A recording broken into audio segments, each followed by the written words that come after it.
there's like a 8 to 10 second delay. It's not very much. It's pretty good.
Hello, UGCI Gaming.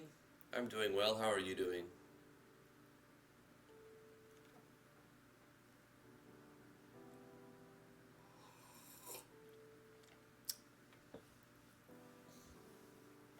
We're going to start in a few minutes. Sipping on some coffee, waking up a little bit.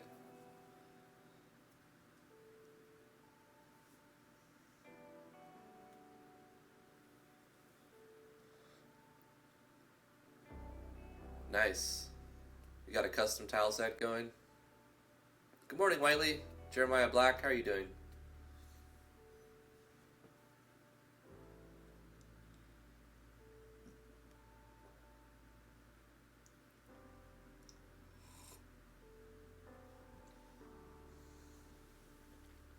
Royal, you made it.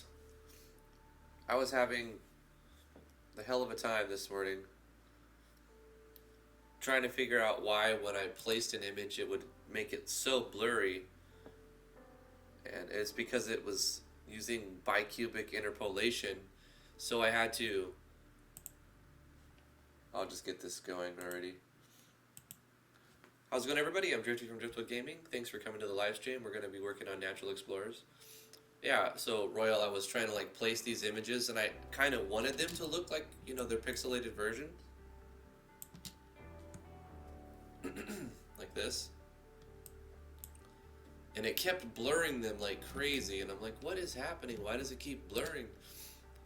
Every time I try to place an image, I can probably illustrate.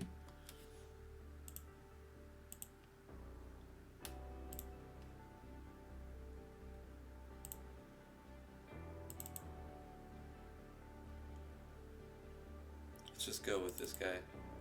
Like, you see it's nice and crisp and pixely, pixel arty. But then you place it, it doesn't have any like, you can't select nearest neighbor. Yeah, but like when you use place, I can't see nearest neighbor anywhere.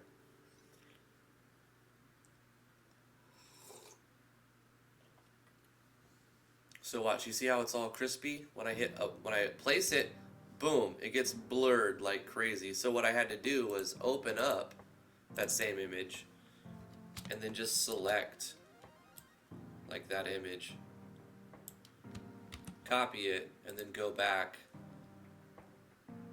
on that same layer wherever I wanted, and then place it there.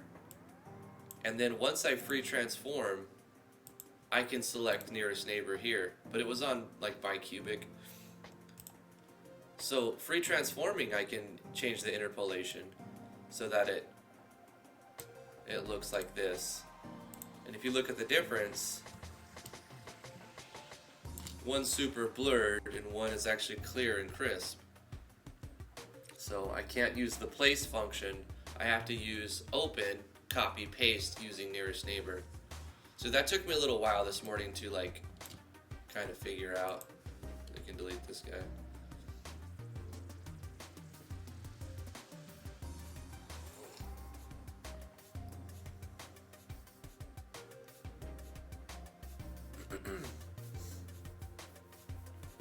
You got 4 seasons on your tile set, UGCI? That's awesome. Travis Newcomb, howdy. How you doing, partner? You're making a plugin, Jeremiah Black? What kind of plugin are you making?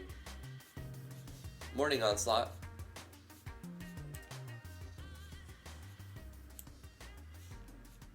Christian Micah, hello. Doc Weeze. Bruh.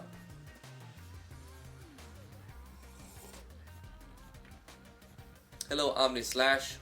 I'm doing well. How are you doing? Are the arrows alive?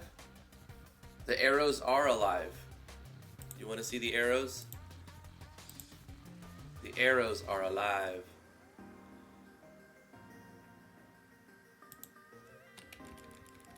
They've got that clicky sound too. Hey Charles and Nico.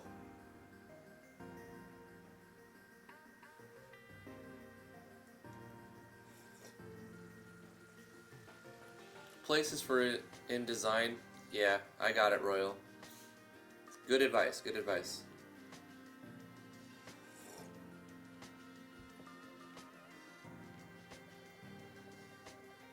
Travis asks a good question. If you were to try to make a decent game as quick as possible, what would you focus on in terms of game development? I would go through using something very similar to Yanfly's format, where you create your enemies and you make box maps, like little tiny box maps, and pretend that this first box map is your dungeon. So I would go through and make all the maps that I plan to have for my whole story in like in little boxes, and just pretend like, okay, when the player does this on this map, you put your event NPC right here on the first box, and then the player will get all the switches and whatever, and then the next room will be the first boss fight or whatever, and then the next room is like the next town box map, and then the next enemy. And you follow this pattern. So I would probably lay out my design pattern if I had to do it under a strict time constraint, so that you have a box map with one event that, or 2 events, whatever, a little map that you're going to change, but placeholder all of the events, and then the boss fight, and the events, boss fight. Or if you're going to test the progression of your characters, place the first group of enemies, and then battle test them. The second group of enemies, battle test them. The third group of enemies, battle test them. And like put the player at the level of the enemies too. So you can, I guess I would rush maps as fast as I can, because you kind of need to have a lot of maps in a game. So do all of your balance testing before you have maps. And so that when you get into map building, you just make maps and you just place the events where they need to be. So you essentially write all the story all in this one little test room. It's like one actual map with box maps, and then another box map and another box map. So the player can just walk from this box to the next box to the next box. Yeah, start off with placeholder maps.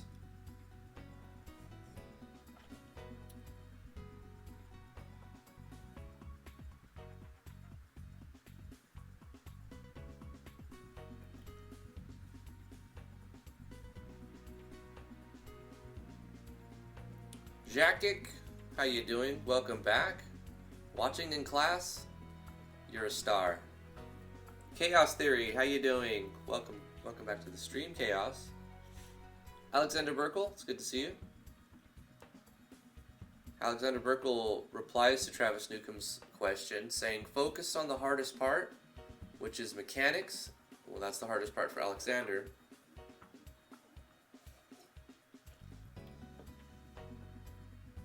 Pretty dope menu, not gonna lie.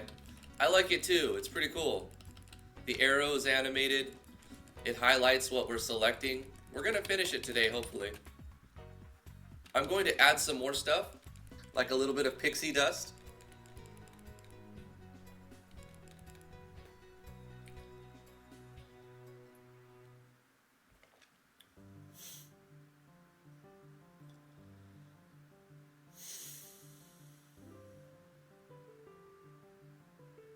Do you think Battle Showcase sucks for RPG prototype? I think that's what you mean to say.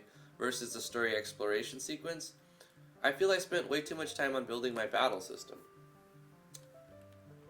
Well, I think you should... What do you mean showcase? Like for like a trailer? To make a trailer or to make like a demo?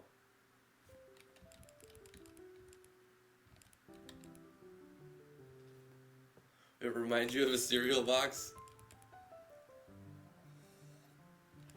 Charzanico, I am going to finish the creation of this menu. It's not done yet. It just looks like it's all fully functional, but it's not fully functional yet. We have to set up some animations that play as we go through the list. We need to push the scenes for new game, load game options, and credits.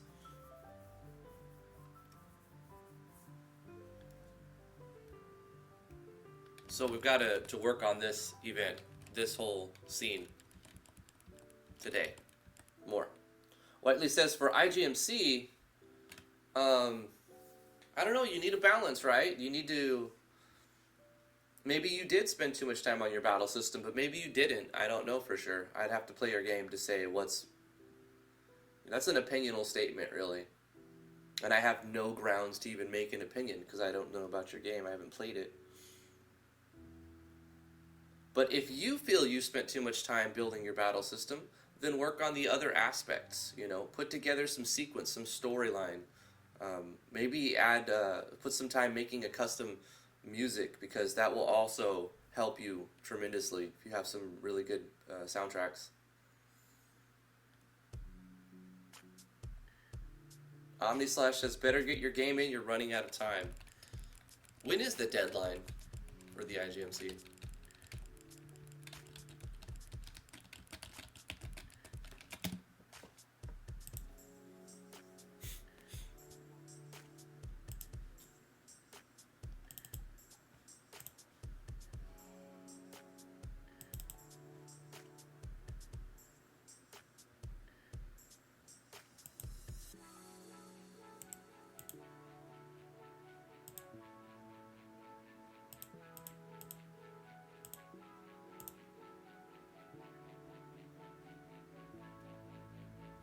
The deadline for the IGMC says, Whiteley says, Friday 2 a.m. deadline. Is that Eastern Standard, Pacific Standard?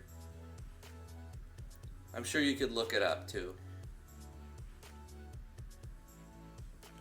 So what I'm doing now, we're getting started on today's episode really with the construction of this custom start menu. We're going to add functionality. Currently how it sits, it has an arrow that plays, so it's being triggered. This arrow is animated and it's going to play right here, and it's the artwork is spaced in a way that we're using doodads. I can show you the doodads. And the doodads are being controlled with switches. So for new game, we have two images. We have the black image and then we have a white highlight image above it. And the same thing for load game, 2 images for load game, 2 images for options, 2 images for credits. We have one doodad image for the background planks, and we have another parallax background image. So this entire thing is a parallax background image, and then you have 1, 2, 3, 4, 5, 6, 7, 8, 9 images here, and then the cursors is the same image, so 10 images. And if we press F10, you can see that we're using Yanfly's doodad plugin for all of this. Now the arrows are moving as I go down this list because the game is still reading my up and down key press. But if you ignore where the arrow's at in this menu, you can see that this is the new game dark background, and then the new game highlight, the load game dark background, load game highlight. And the way I've set this up is so that the dark backgrounds are always visible, but the highlights are only visible when a switch is on. So we've gone into the settings here, and we've required that a certain switch be on. So every one of these has a switch requirement, which was something we're also using to determine where the mouse is going to be. For the most part, we're using a variable to control where the mouse is, and we're treating this list as if it was an array. So when value is 0, the arrow is going to be at this new game area. When it's at 1, it's here. When it's at 2, it's here. When it's at 3, it's here. But the problem with that is if we want the arrow to disappear, we have to say if the variable is 0 on credits, which would cause it to show an arrow on credits at all times. So we had to do a special thing for the last option in the list, and we made a switch for that. And then I decided, well, we might as well put an additional switch on everything to add highlights. So we did that, and it's turned out to be just extra functionality to make it run smooth. And you could probably get away without using a variable number as an array. But I'm doing that anyway, in case I want to reference other things to make I mean, you could do different stuff, like you could make cheat codes on the menu if you wanted to, like up, down, left, right, BA, select, start. You would be searching for key press and combinations of patterns. I don't know why I thought of that. I'm not going to do that. But what I do need to do is when the player is selecting, is highlighting on the start, and the player presses the OK button, we needed to push the scene. So we're going to transfer the player to the game start, which would be the opening scene right here. So let's go ahead and add that little thing to our parallel process that runs. This is an auto run event that turns on the first highlight switch. As we've seen in the doodads, the switch has to be on for it to highlight. But the arrow is on new game from the start, so we need to turn on a switch right from the start so that new game is selected, and then we can erase it, and then this never happens again.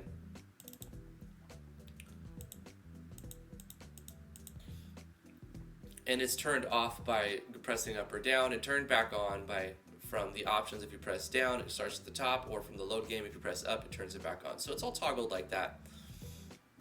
But what we can do now is on this event, this is the page for using it on our controller. That's when the player is selected on the new game. So if the player presses OK, we're going to say that, oh, they want to start a new game. What happens then? Well, we're going to transfer the player to the opening scene right here. A couple things we'll have to change now because, well, our character looks like an arrow, right? Or no, we turned that off. Our character is already transparent because I was going to use the character, but we're not. We're using a transparent. So we're setting the character to use start transparent, which is good. So we don't have to do anything special here. We just transfer the player. We could fade out, which we might, yeah, we should do that. We'll just fade out. So when the player selects OK, we will do a fade out screen. We'll transfer the player. We can wait like some small amount of time, not a long time. We also want to make confirmation sound effects, right? So when the player presses OK, we're going to show an animation. Not on this event. We need to select the selector 1, selector 2, wait for completion. I'm going to rename these events. So this is selector 1 is now going to be new game cursor. This is going to be load game cursor. You don't necessarily have to do this, but it'll help me stay organized. This is going to be our options cursor. And this is our credits cursor. So now when I'm controlling where to put the animations, I can say show the animation on the new game cursor, because that's where the player hit OK, And what animation do we want to play? Well, we should probably create a custom one for it. And we'll wait for completion, fade out the screen, transfer the player, wait so many frames, fade in the screen, and then the auto run that happens on the other page will take over from there.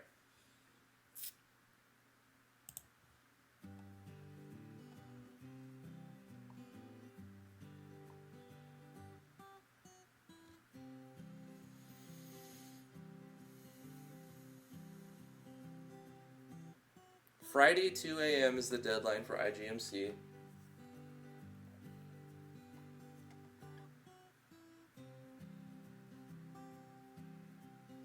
And when there is not a saved game, the letters cannot be selected, or if it can. Right, when we get to that part, we're going to have to decide what happens, right? Are we going to push the scene load, or are we not going to let the player waste their time going to the load scene menu or load game menu because there's actually no load games? So we can make a contingency that if the player presses load game, it'll just go did it because there's no load game there.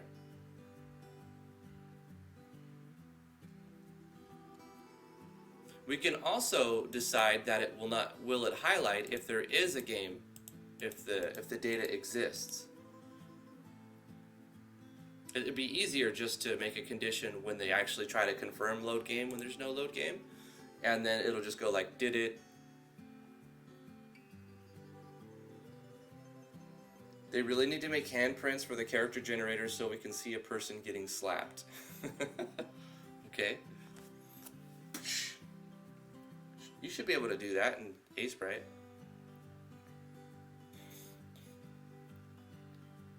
What was he doing? Fading in the screen. Oh, animation. We need to make an animation.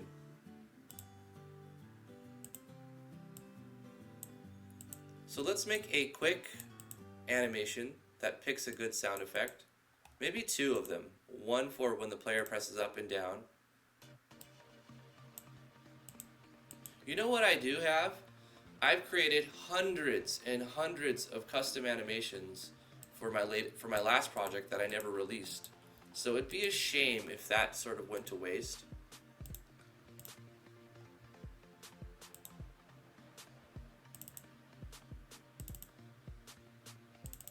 I'm gonna open up my Dungeons of Driftwood project.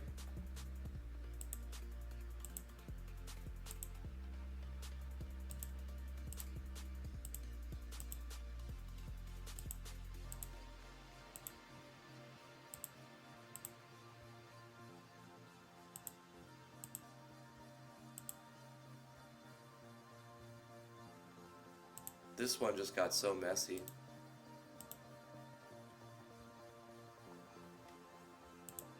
It was just like all over the place, really.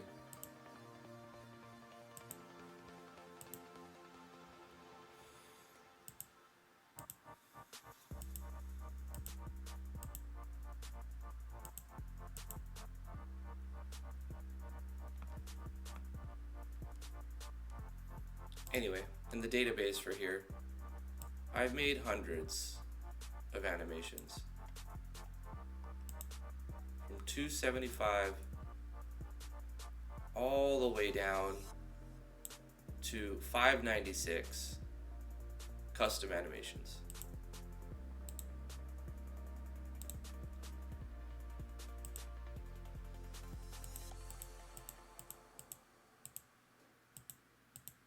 Some of them are made by other people, like Michael Nisha made these ones that I haven't actually put in right, so these don't work right here.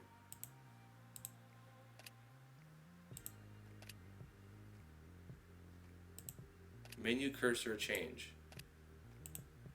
Menu select.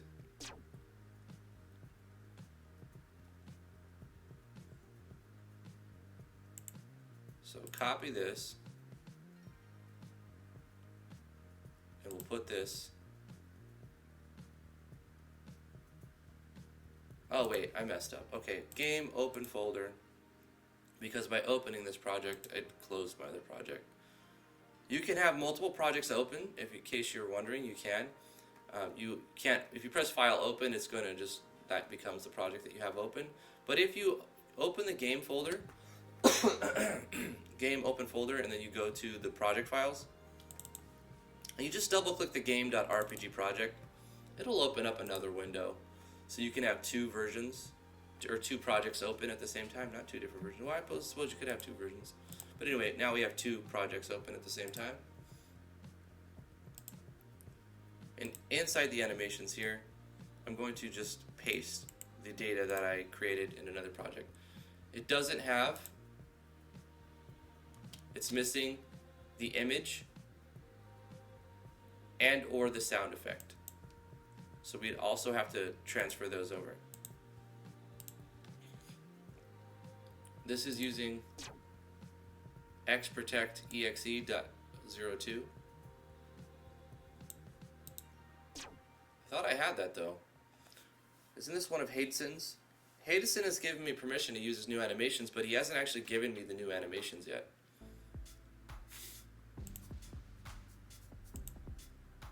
So that's interesting.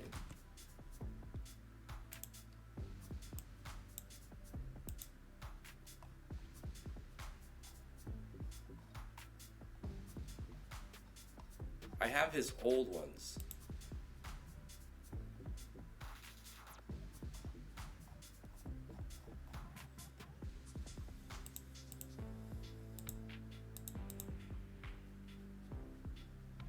Apparently I don't have this cancel 3 sound effect either, because I ripped a lot of the sounds out.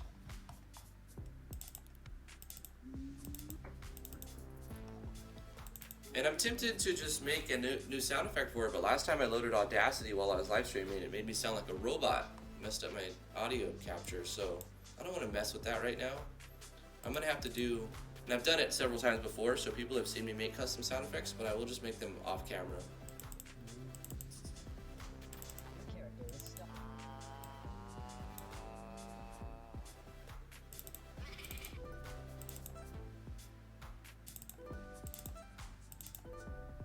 We'll make this the ukulele confirm sound effect, the one we use. We don't need to flash anything really.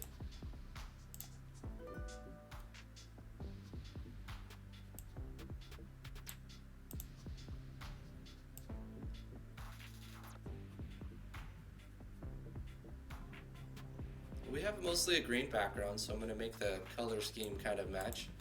Excuse me, the background.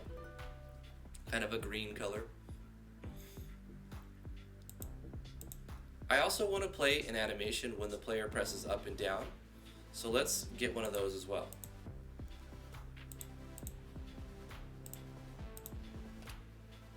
I want to batch this and change the scale to like 50%. Hold on, before I do that, I'm going to copy this and then keep the original the way I had it, and then paste it in here, and then just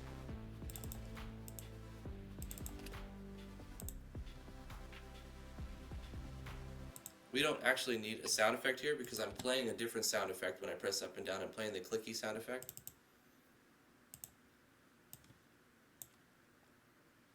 What am I actually playing?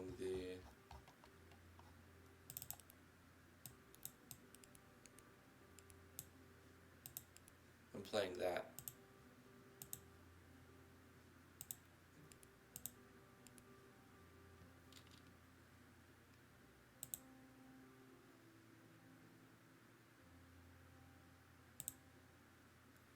Hit 2 and heal 5, those are different in the other project. Why? Were they renamed?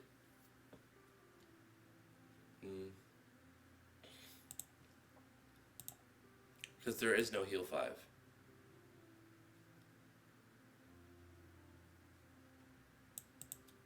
Well, let's see if we can take that pattern and use a different animation.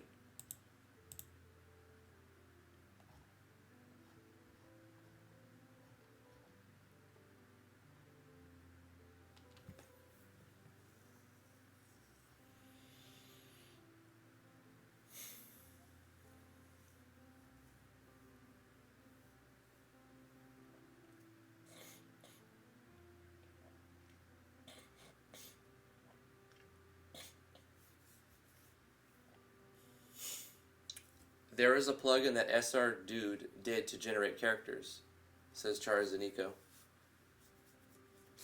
Yeah, he has a really cool character generator. I'm not going to put it in this project.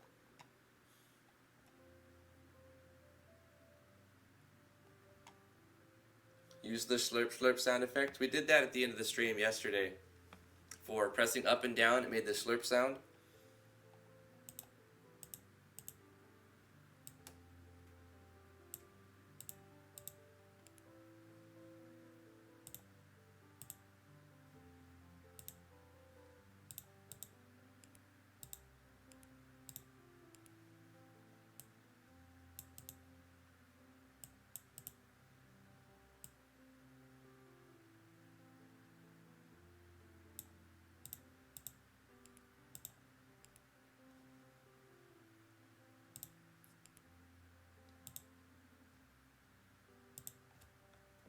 Let's scale everything to 50%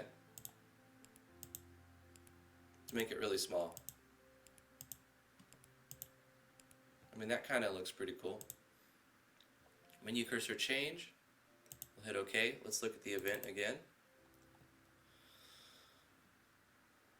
And we're playing the menu click sound effect, but what we can do is play an animation which will also do sound effects. So let's just test the show animation on this one. Is name cursor. So if I press down, we want to put it on the load cursor. We don't want to wait for completion though.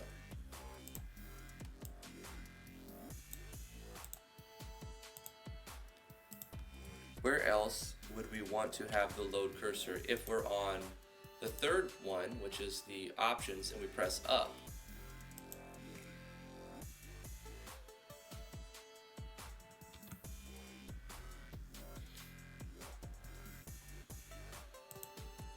And from here, we'd want, if we pressed up, we'd want to play it on the credit cursor. Where else would we want to play it on the credit cursor? If we're on the third one and we press down, we want to play it on the credits cursor.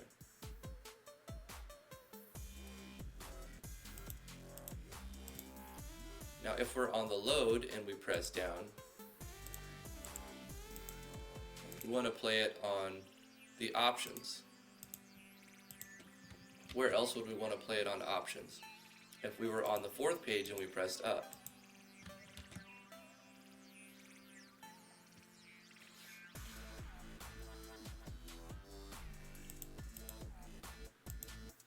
If we pressed up on the load game, we'd want to play the animation on the new game.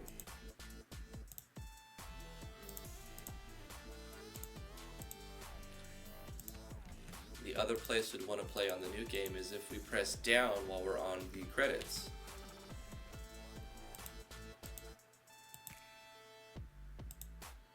And that's everything. 1, 2, 3, 4. Right, so it's all there. Now we have the menu click playing the sound effect and the cursor which playing that same sound effect. So it's going to double the sound effect. Do I want to hear that? I don't know. I don't know if I want to hear that. What I'm going to do is pause the music because it's getting on my nerves really. It's that copyright free stuff from YouTube, and it's a shame. I'm going to turn the sound up a little bit so that we can hear the sound effects in the menu and see if doubling it is bad.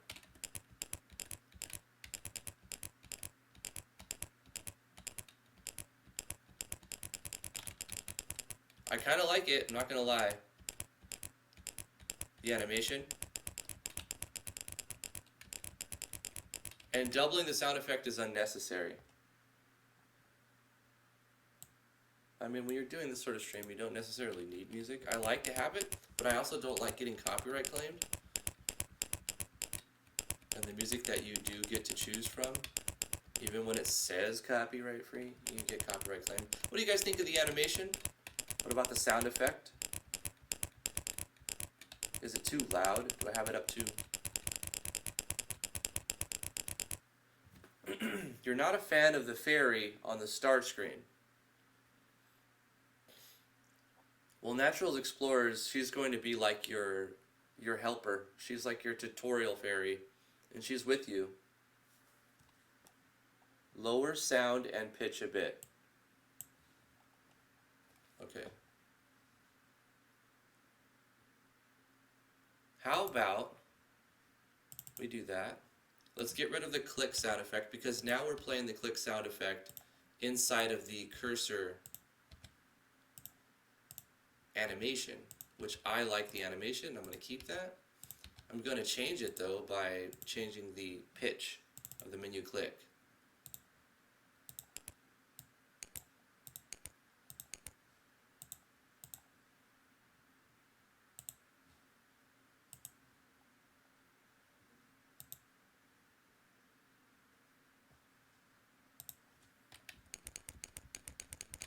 Yeah, it sounds a little bit better at 80.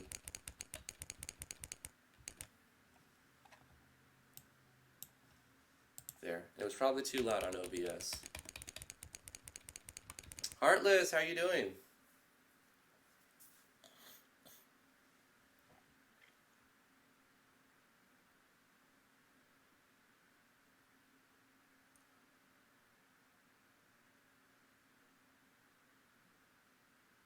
Drifts, you don't mind if I tuck myself in as you click away?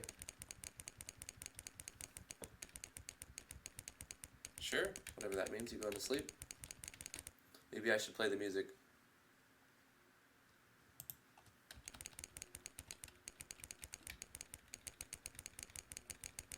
Yeah, I mean that's cool. Because as you press up and down, you're only going to see the animation a few times. And then the arrow's there too.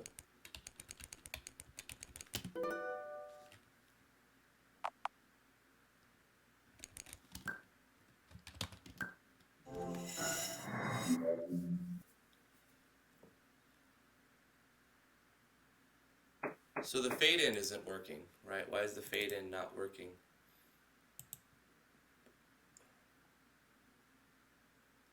Maybe the weight is messing up the fade in screen, but it just stayed black screen. Maybe you can't have a weight after a transfer event inside of this. Is that what causes it? Because no, we're supposed to have a background right here. So the fade out screen is messing something up. Okay, if we fade out screen and then transfer, let's take the fade in. It's supposed to work right there, but it's not. So inside of the opening scene, what we'll do is fade in the screen on this auto run. So if we put a fade in screen at the top, it should fade in the screen now. Let's test it again.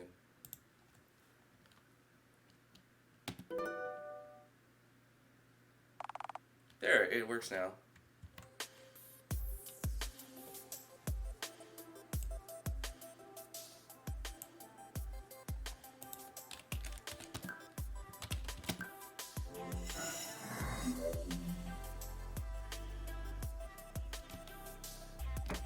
I like that.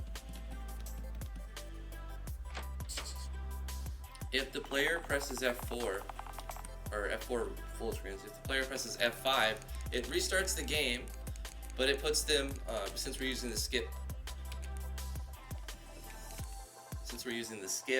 title screen plugin from Yami, it puts us right back on this new game scene.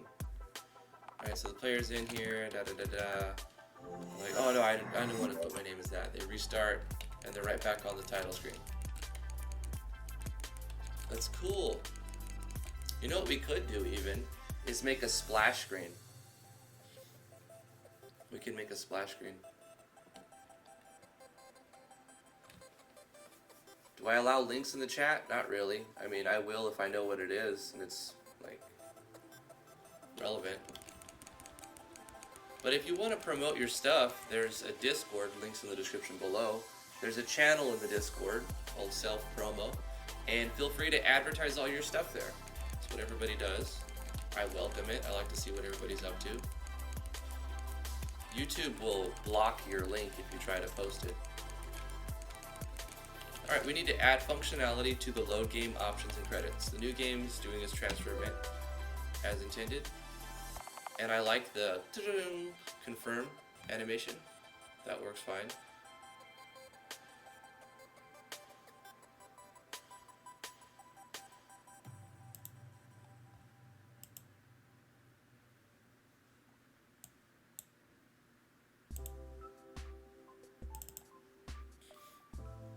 So we'll make a condition on the load. And the conditional branch will read, if the character is pressing OK, has pressed OK. And if they do, we need to push a scene, right? So we would do a script call. Scene manager dot push scene load. Is that how you do it? Let me bring another tab up real quick. Did I get all my capitalization correct? Can I just do an Control F here? Scene manager. Pretty sure that's capital. Scene manager.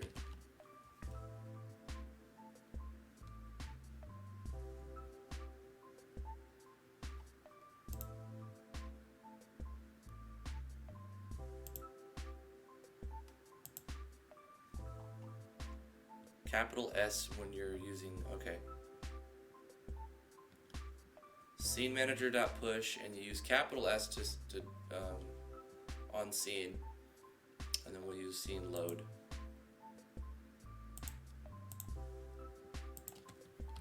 Scene load. But what if there are no save files? How do you check that?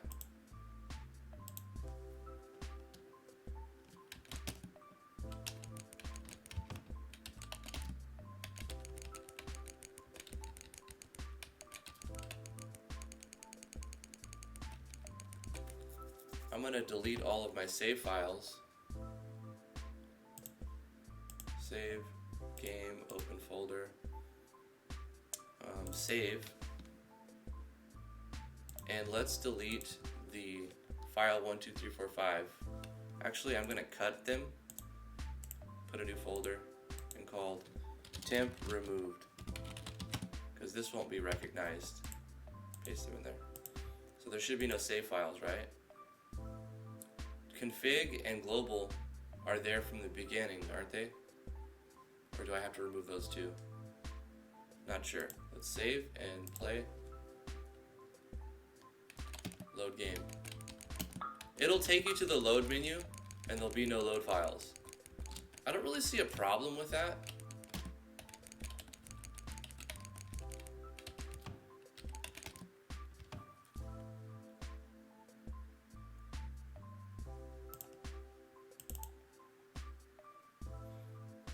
What I also want to do is play that same animation.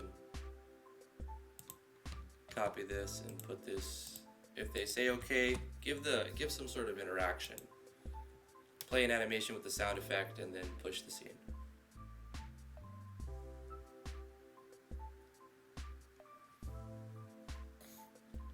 Is it pushing that scene into an array? I mean, dot push would normally do that, right? It would put this at the end of an array. But what this is doing when you reference dot push inside of Scene Manager is it's changing what the player's actively looking at.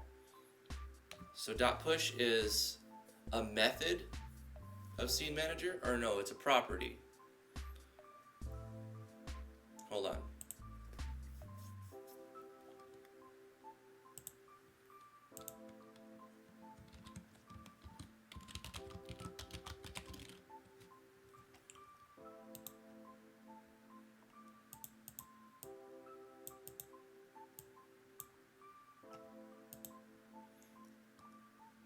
Okay, so we have pop scene, which is basically scene manager.pop.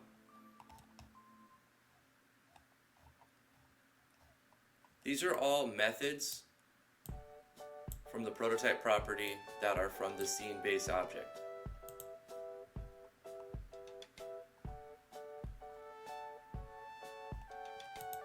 So let's find scene manager again. We could use goto.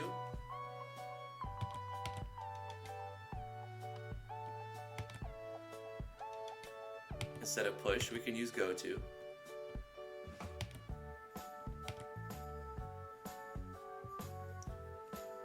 Command new game dot go to scene map. So if I ever, so when you select new game with the built-in function, it's going to do data manager dot setup new game. Close the windows, fade out everything, and go to wherever the first scene map starting point is.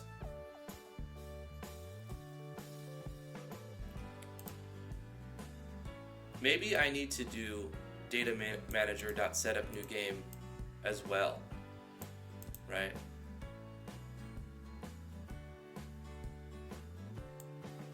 So let's take this function, this method, setup new game method, which is a method from data manager, and let's put this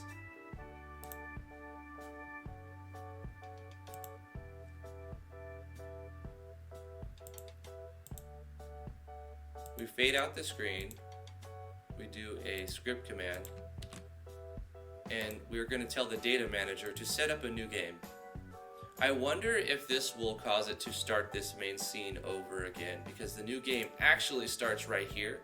We're actually starting a new game when we play the game, because we're skipping the start screen. So I'm curious just to see what will happen. I think it works fine.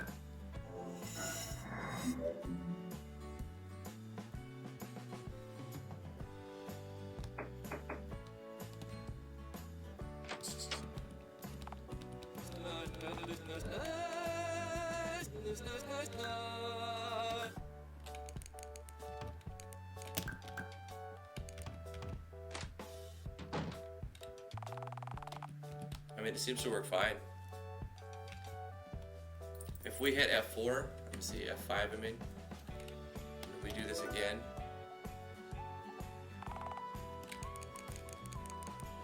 doesn't seem to do anything bad. The only thing I notice is it flashes the little images again. So what if I cut this, paste it, and then fade out screen after that? Will it flash that little new game thing? I have a battle toaster icon? Yeah. Somebody made that for me.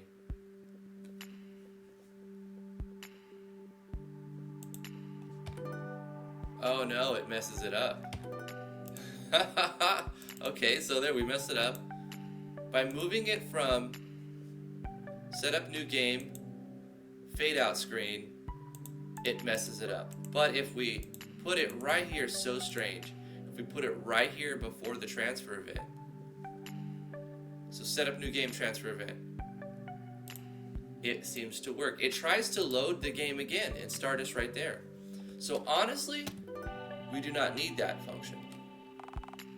We don't need it at all, as far as I can tell.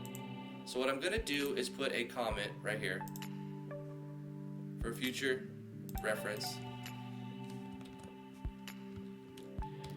Do we need to set up new game in the data manager? Question mark.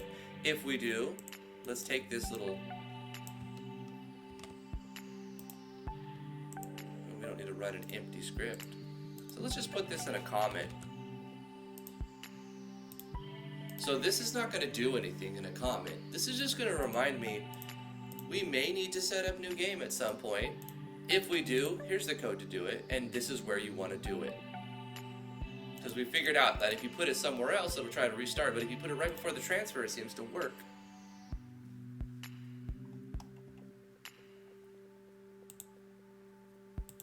So anyway, we'll say save. And this will also remove the flashing of this, of the faded out images after we say new game. Boom, it fades out very clean, doesn't flash the image again. So we probably don't need that. But let's look back at the code. What we were doing, we were looking at scene manager. And you can see right here for the command continue for the load game, it's closing the window that it was drawing with scene base or scene title, which was using the scene base constructor. It's pushing scene load. So it's actually using .push instead of .goto. So I'm going to use .push as well instead of .goto.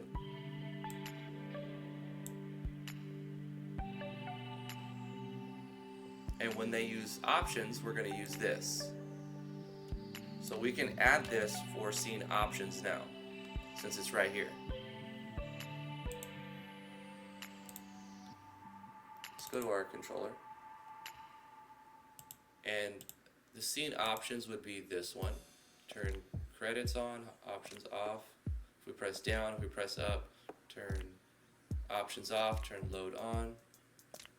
So if you press, make a conditional branch. If the player is pressing OK while they're on this thing being selected, do a script call and push the scene options. Right? So let's see if we press escape on options, does it take us back where we need to be with everything the same? We also want to use that nice confirm sound effect.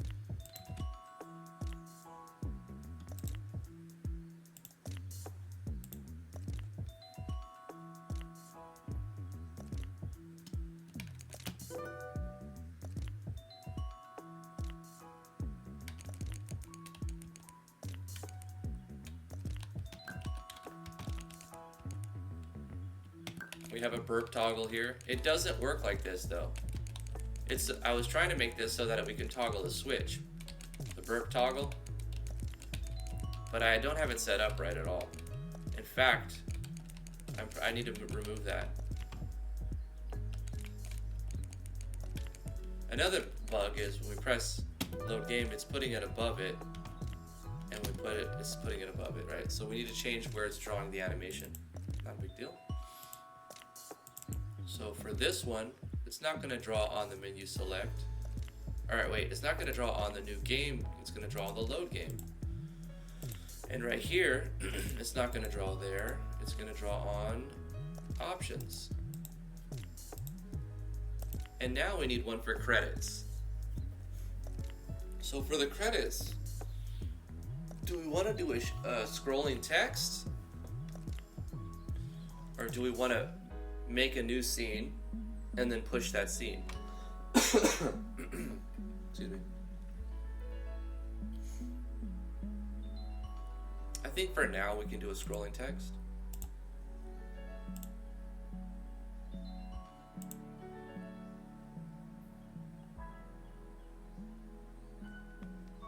And we have conveniently made a credits text file for this. And we can reformat this as needed. I'm just doing this for testing purposes right now.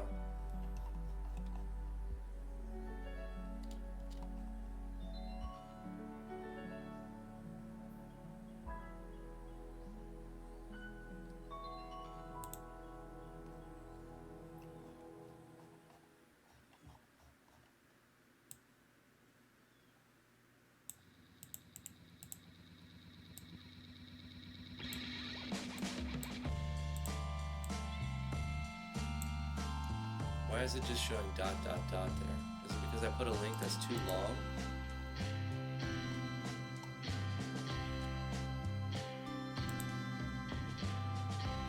I'm not sure. But let's take this animation and put it here above it on the credits. And I just want to see what happens navigating the menu now. Excuse me. Whoa. I didn't even hit enter though, so there's a problem there. Oh, okay, the problem is I need to make a condition that checks to see if the player is hitting OK first. If the player presses OK, then do this stuff.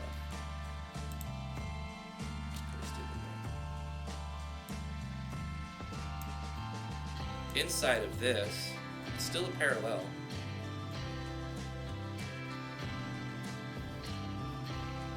So I'm wondering if the player presses up and down, does it crash the game?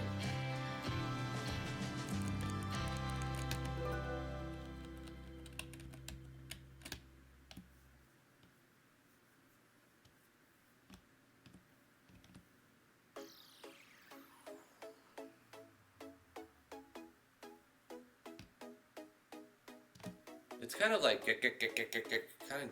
Why is it doing that? Let me take out that long URL. Maybe it doesn't need that. If they just search Hidden Ones Battlers, or they'll be able to see the URL on Google. We don't need to put it in there. Hit OK. I actually want to change the speed too. It could be a little faster.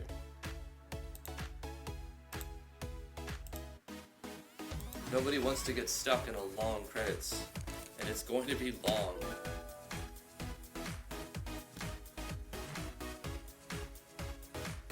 That's holding enter.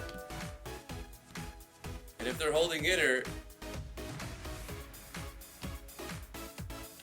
it'll restart again. Let's see, where does it actually restart? I'm just gonna hold it, I'm holding it.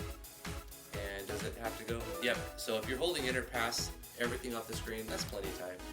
The player then la la la la, and then okay, let go. What about if we try to press up and down while the credits are rolling?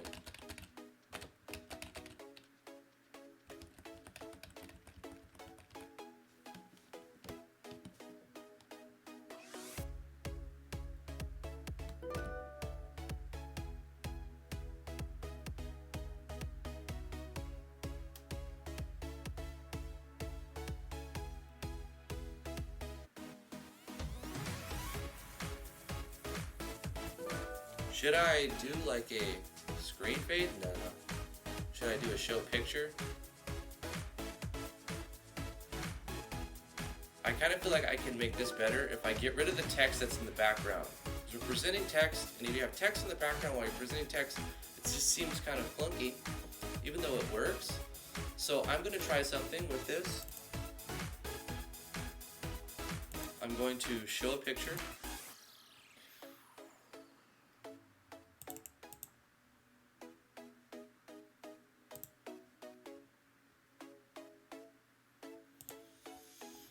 I'm going to make this number 100, and we're going to show something that'll be the size of the screen.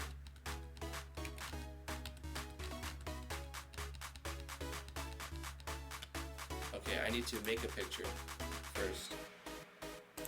Let's take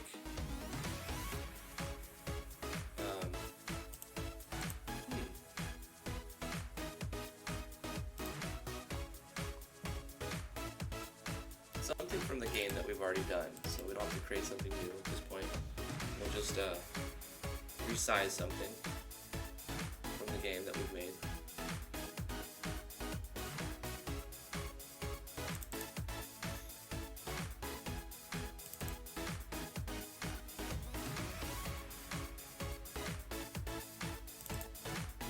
You can take a parallax. Is this the right size? I think I made it the right size. 1000 by 700. Why is this not the right size?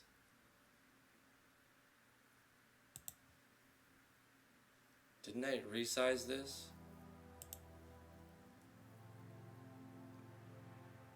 I did in titles.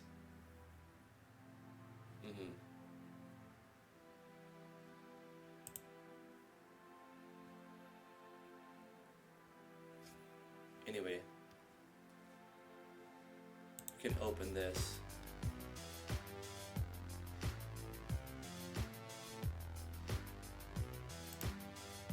Actually, let's just save this as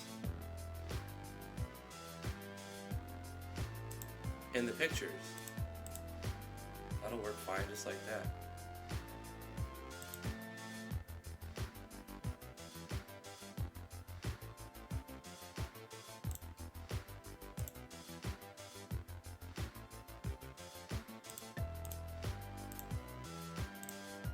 And then in the game,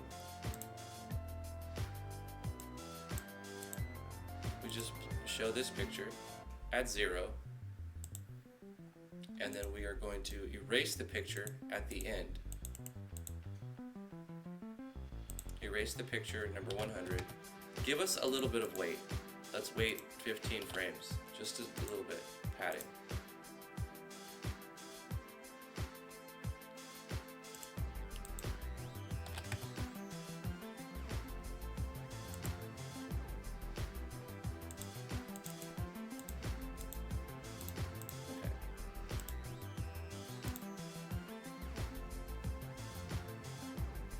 How about an event like a curtain call with the credits? You mean like play an animation that brings the curtain down? I meant to just do like this. It just goes to another background. Still, we have text in the background, but it's a lot less. And it makes sense because it's the name of the title and that's all, and the producer.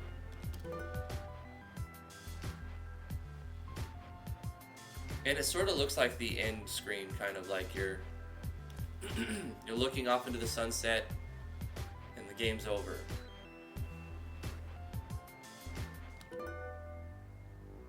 That feels really good to me. I don't know. I think we're gonna go with that.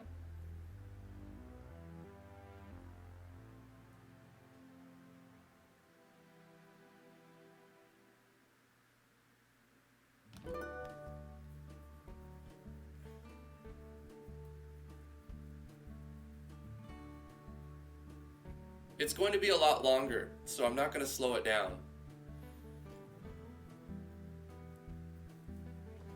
Help watch the game's progress, because there's a lot of arbitrary credits in there. But now we have functionality. Let's look at the options. You can get out of the options and it works fine. Load game. Even with no load files, it'll just show, hey, you don't have any load files. At least it'll confirm the notion that you don't have any load files. And it's, I don't know. It works. It makes it easy for me. It's not that big of a detriment to the user. Was it going to cost them a second, 2 seconds, instead of da-da. And then once they have their first save, then it'll just load the saves. New game. And then will be the mechanized battle toaster. Hi Blitz, how you doing?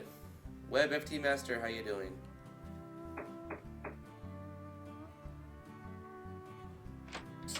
Ahmed.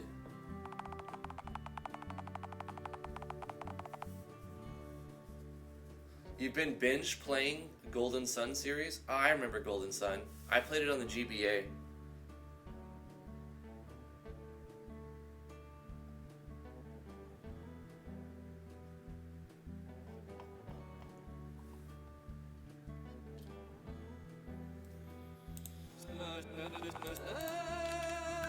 Let's play some piano.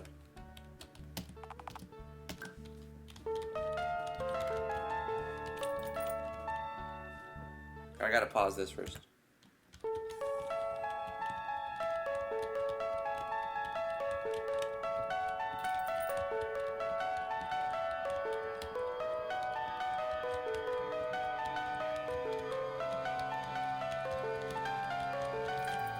Oh, I skipped it. Pause.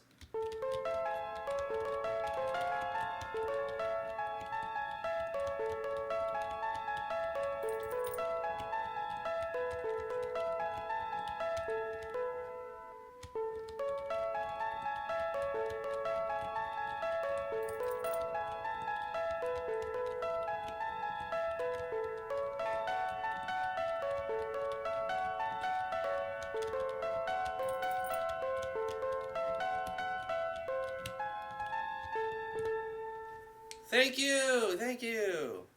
Alright, that's enough piano playing. Were you guys able to hear that at all? I have the sound on OBS pretty low.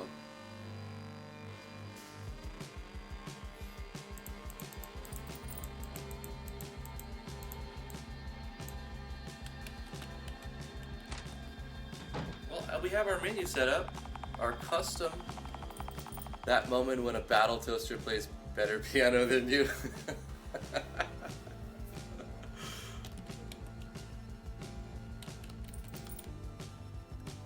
You know what I could do? I could have an arbitrary piano level. All we have to do is add a control variable and add one to a variable when we're playing any button on the keyboard on the piano. So essentially if the player goes up and goes like and smashes the keys, they'll actually level up really fast. But what would that get you? Maybe there'll be somebody who'll give you an item if you have a high enough piano level. Let's do that. I like it. I might even expand it and give another octave so that you can play lower notes and higher notes. It wouldn't be too hard. Go into Audacity. I have a custom tutorial on how to do that, so I'm not going to go over everything. But basically go into Audacity and lower the pitch of the ones I already have, or record new.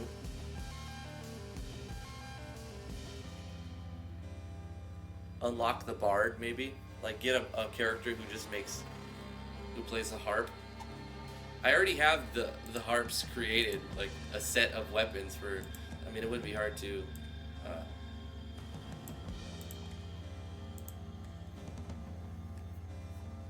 Would be hard to like make a weapon for a new character, and then I don't know how a piano would do damage in combat, but in Final Fantasy IV they managed to make a bard do damage with I guess with discordance.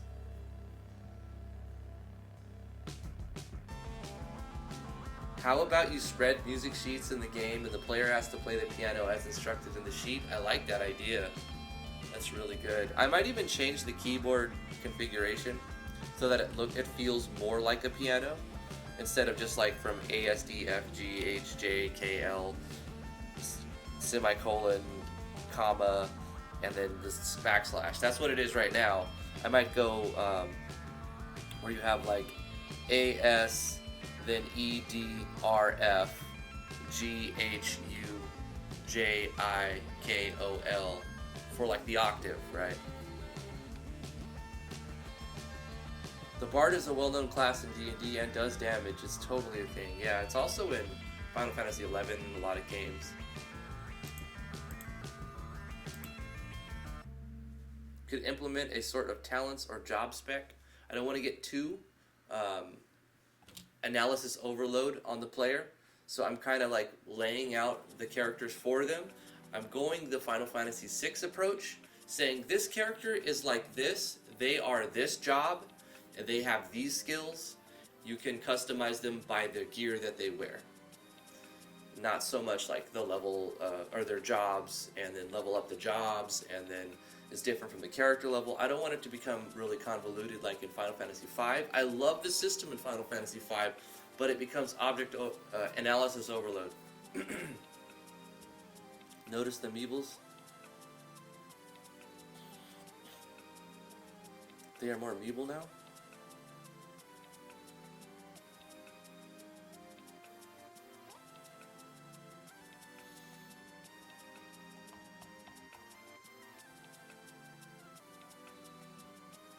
Yeah, keep it as neat a thing for now, as Travis says, yep.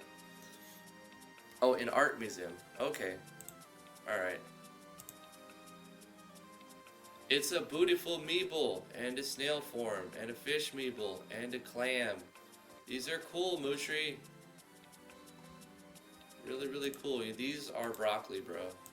Bruh. Broccoli.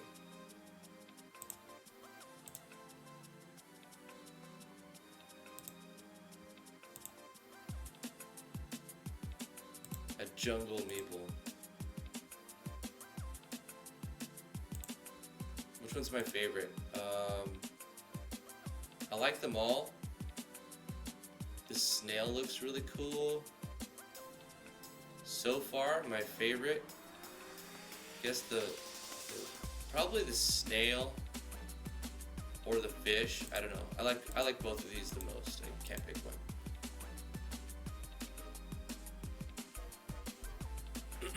Cool. Nice job, Mushri.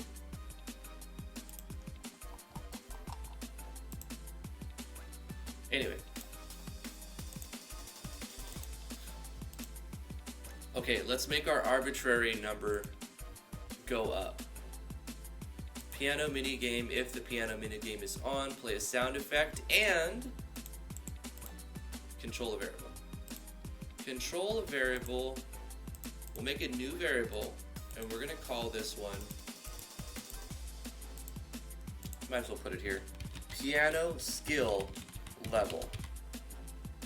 Boom. We're going to add one to it. So you can kind of count the number of keystrokes you played on the piano. Copy this and put it inside of every condition where if you're in the minigame and you pressed a button to play a sound effect, control that variable and add one to it. Now if we want to test the player's skill, we just check that variable to see how many keys they've pressed on the piano. That's the most basic way of doing it. And if I add another octave, I'll just put it down here and do the same thing.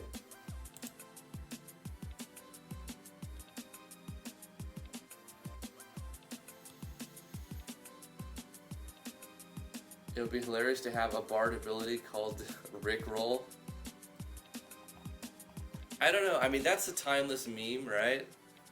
But putting memes in your game is usually a bad idea. It doesn't age well. But that one and a few memes are like never going to die. But we say that now. I don't know.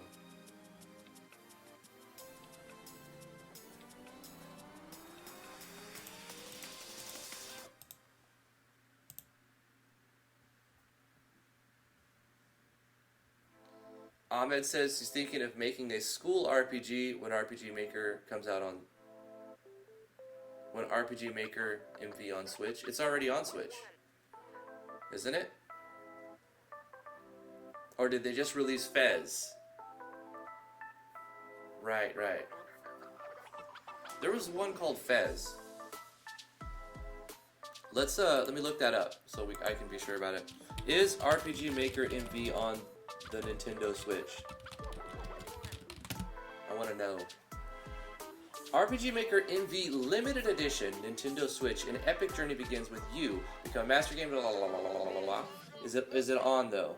Is it on? You can buy it. You can buy it right here at Best Buy or Walmart. Probably other places as well. So yeah. It's on the Switch. It's already on the Switch. Let me see. It's $60. Stock meter 26 to 50% left according to displays. Here, I'll bring it over here. Sorry guys.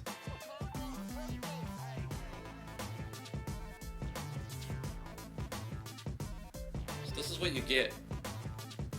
You get a book, the game, the box, creator's log, and the official soundtrack. It's like $60. I'm not going to advertise any specific store, really, because I don't really care where you buy it, if you buy it.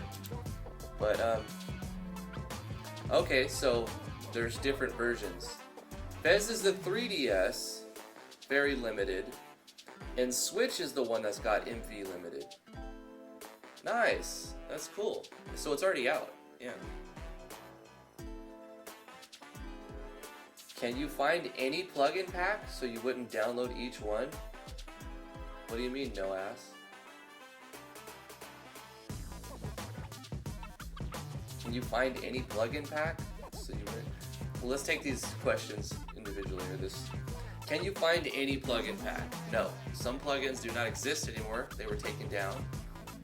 Are you talking about specifically to downloadable content for the Switch?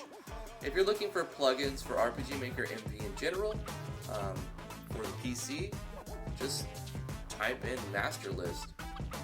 Just literally go RPG. Go to Google, RPG Maker MV plugin master list. And the first thing that you get, mvplugins.com/master list. And this isn't every plugin, but there's a lot of plugins here. So there's tons of plugins to choose from. If you haven't gone through this before, just check it out. I like to go to latest plugins and browse by the date. So you can see the most recent ones. Phoenix Hagedisu's back? Really? AlphaNet? When did this come out? Phoenix Hagedisu made a alpha battle system a while back. I translated some of the help file to English from Russian, I think it was Russian.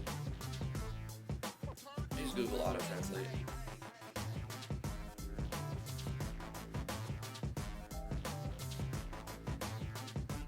Really? AlphaNet, huh? This guy's a very talented coder.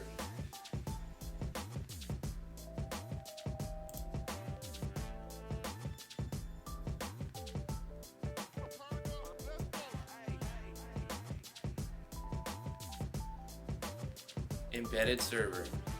No kidding. Local network. And a split screen option. Over the internet, if you have something like Hamachi or something. Supports PC, browser, mobile, Mac client and server, but not tested. Yo, that's really cool, Phoenix. I'm gonna check this out. I didn't know you were back, bro. I thought you were still deployed. Guys, check out this link. I'm gonna pop this in.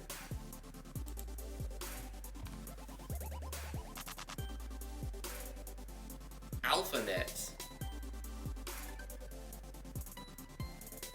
Yeah, boy. He's got a line of tutorials too. How did I miss this? That hasn't been too recent, is it? Let's see. August 28th. It's not too long ago.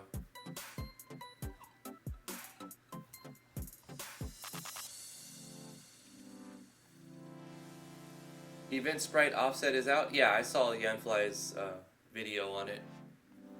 I'm gonna start this for now. And put this in. Put it in coding.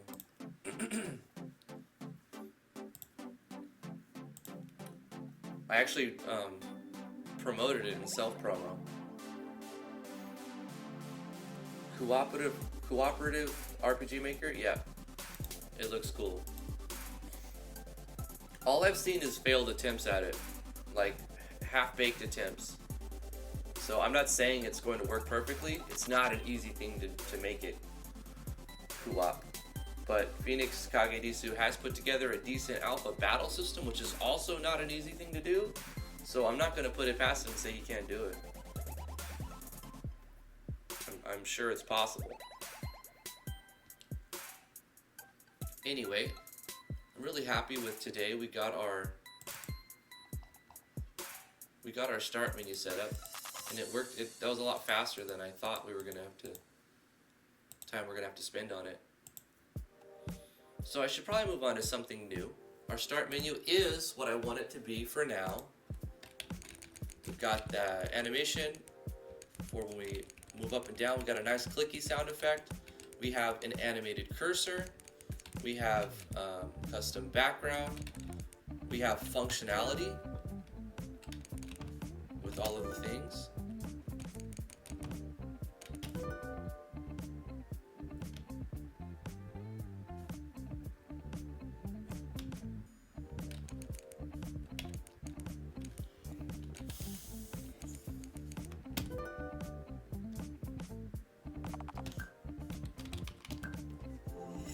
No, today's not over, Mushri.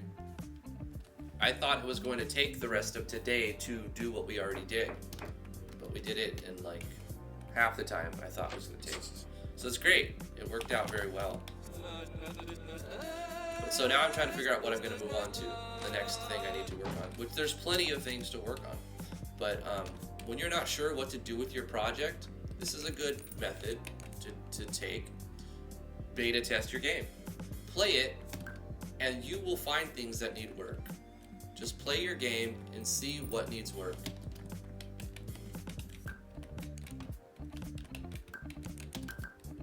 Oh yeah, I still have the Soul Slayer thing on. Gotta fix that. Should do that now.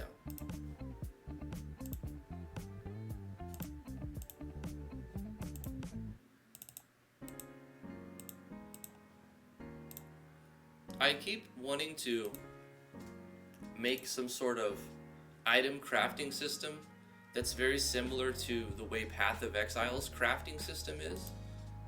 Their fundamental one, their main one, not their Delve one or the new one that's coming out in Betrayal. You use currencies to manipulate items, to change items. Is there a secret input code like a Konami code? I mentioned that earlier, but no, I'm not going to do something like that. Not yet, if I ever do that. I have Egomin hiding right here. He fits perfect. It's great. Looks very, very nice.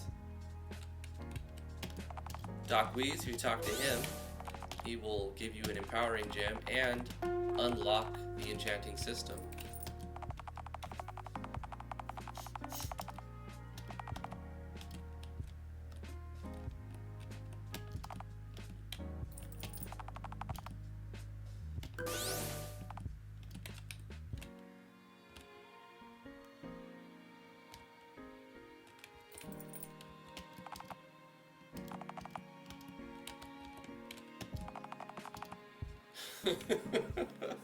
I'm gonna leave Bubbly Oasis to say that, because this is a very common trope.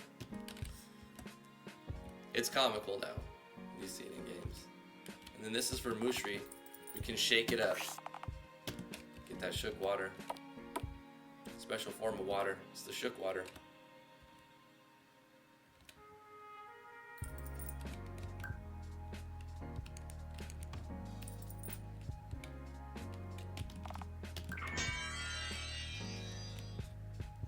Maybe if we named the main character Driftwood, we get a rare item. That would be easy to do.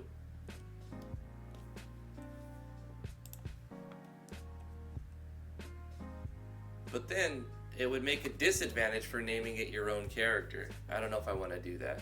But I can show you how you could do that.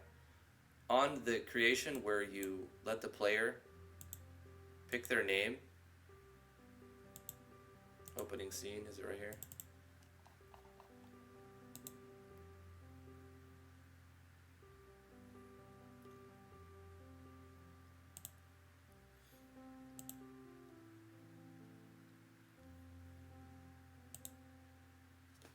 If character name is equal to the string value of whatever you arbitrarily want to put in, like Driftwood,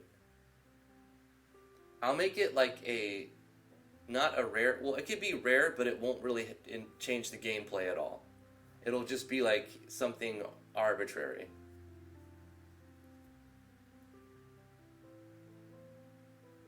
Royal makes a good suggestion to match Ahmed's suggestion. You get a piece of Driftwood when you make the player. So if you name them certain things, you get different arbitrary items that won't change the gameplay at all. It'll just do something for an Easter egg. That would be a good Easter egg.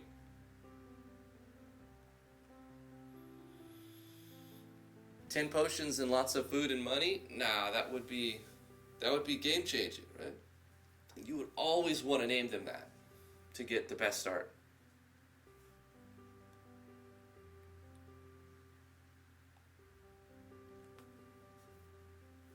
Yeah, like a skin item would work as well. Something that doesn't actually change the gameplay. Just an Easter egg. So let's look at the code.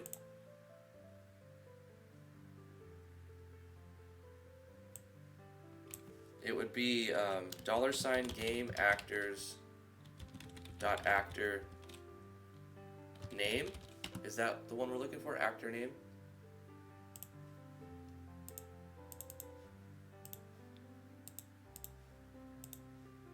Wouldn't be in scenes, sprites, or windows. let me just do a quick search. RPG Maker MV, actor name. Where is actor name stored? Wait. Where is actor name stored in the no, not the database, because it's going to try to show me something fun. Well, let's just go with that broad statement. Where's... I'm sure there's some post about this in the forum. Oh, dot name. It's a this. It's stored as this.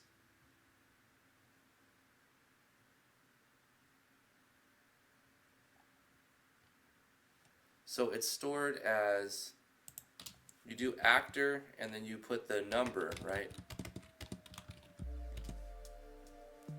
Dot name.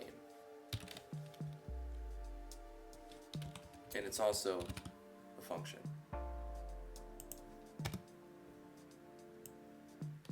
So we can copy this. I got that from this forum, by the way.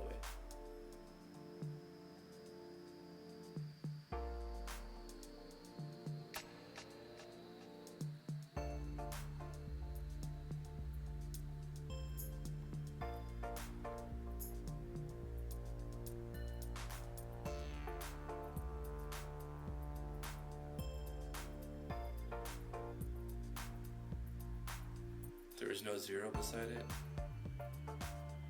You mean the...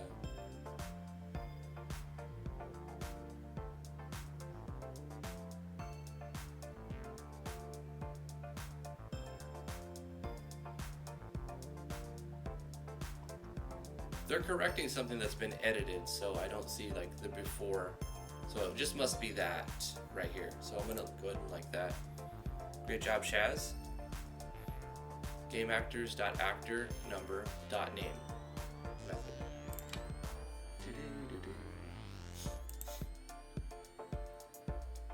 So that's how we would check it. Oops, wrong project. So when we are done naming all of our characters, what we can do is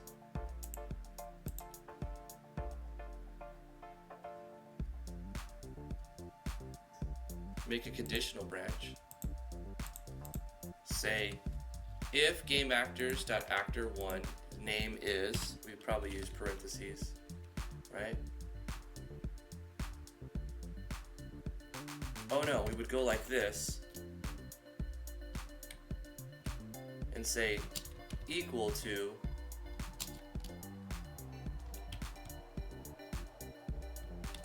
driftwood. Do I have to encapsulate that? I don't think so right here, do we? Then just do something special so we know, like, you got Easter egg. This is temporary. I want to see if it works, and then we can specify what happens.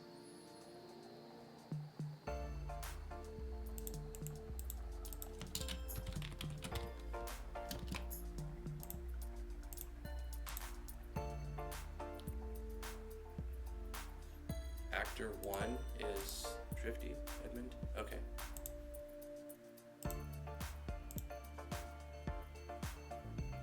You get a message that forbids the name and forces you to rename.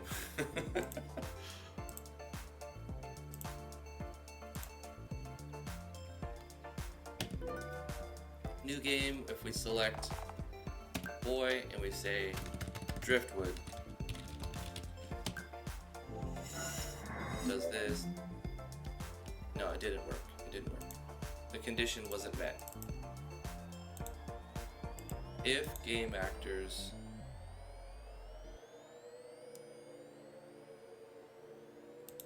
hold on. Maybe it has to be somewhere else. Because this is inside of this, right? Show choices. So at the end, we have to put it underneath the show choices. I think that's where the problem was. So let's try this again.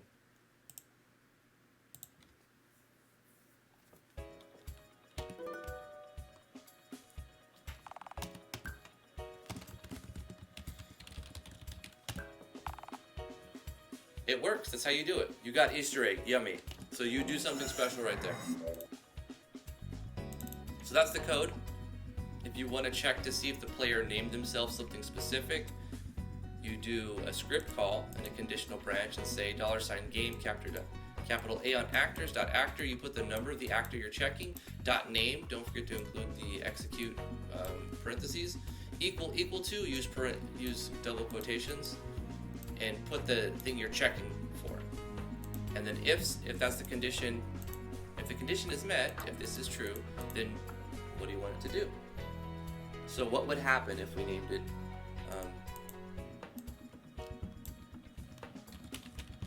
You're not the real Driftwood.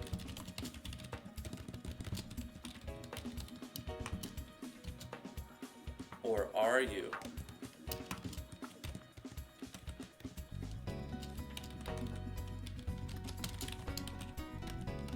Anyway, here's a commemorative, that's probably not spelled right, piece of wood. Let's spell check for commemorative. Discord is spell check stuff now. COMMEMORATIVE.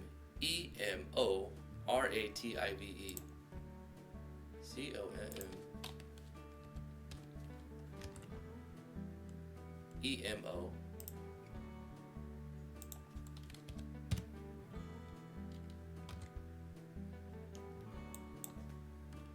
I could have just cut and pasted that, but that's fine.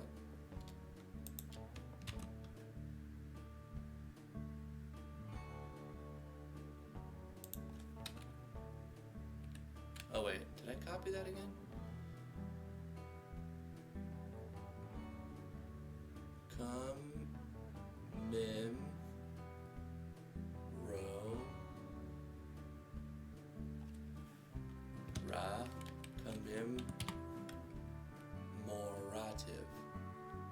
Commemorative.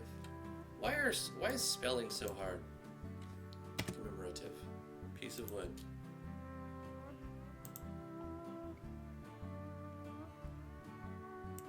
And then we can do a sound effect.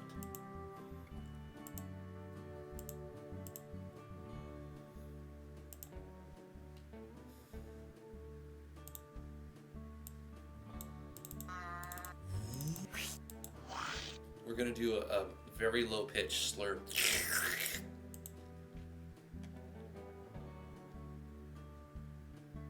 And award the player with some arbitrary item, a piece of driftwood.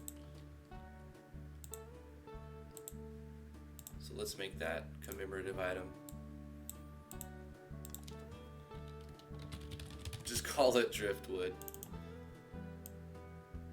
Is there a good piece of art that we could use for driftwood? A log?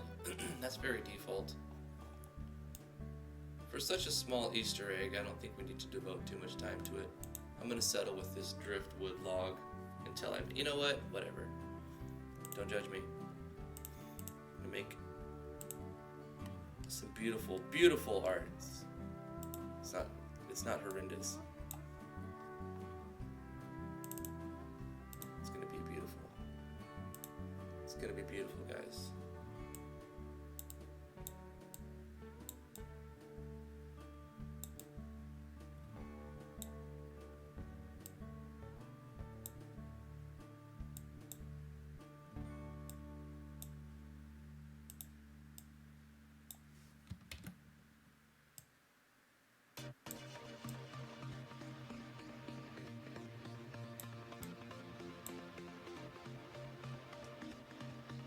Why are all the browns so bad?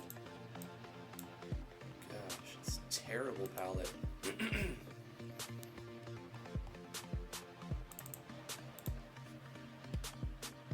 Let's scrub this and start over. Okay, let's get some better browns.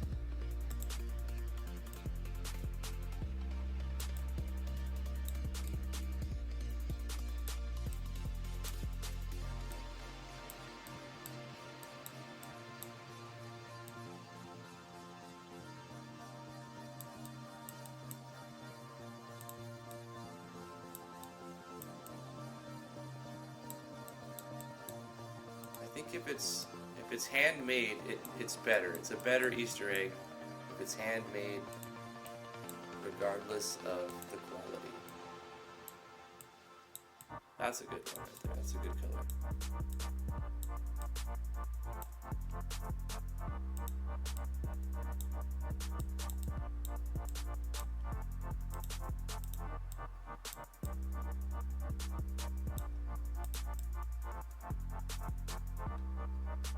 Oops, got a little crazy on that.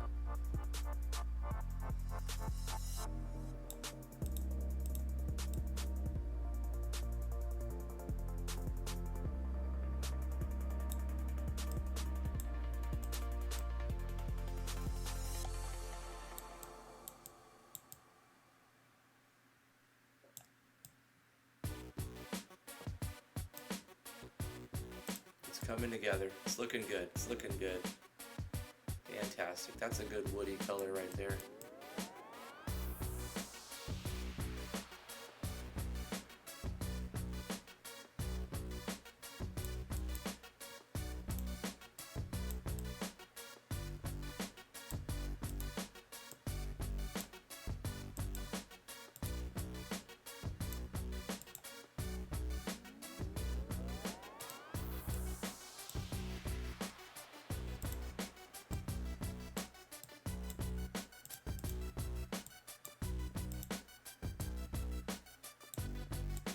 Alright, let's go to the fill tool and just paint bucket the rest of the spots that we missed.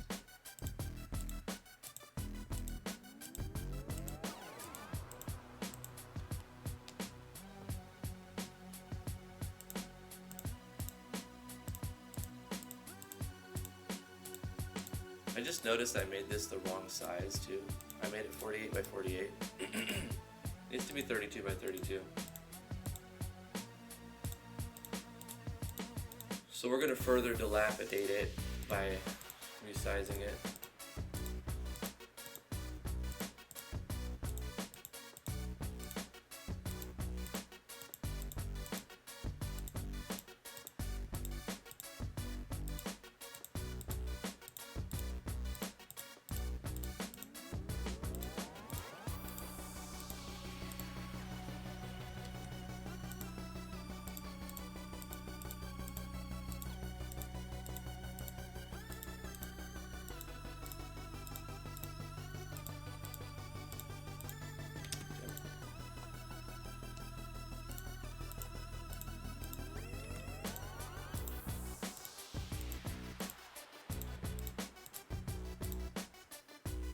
Hey, we did it!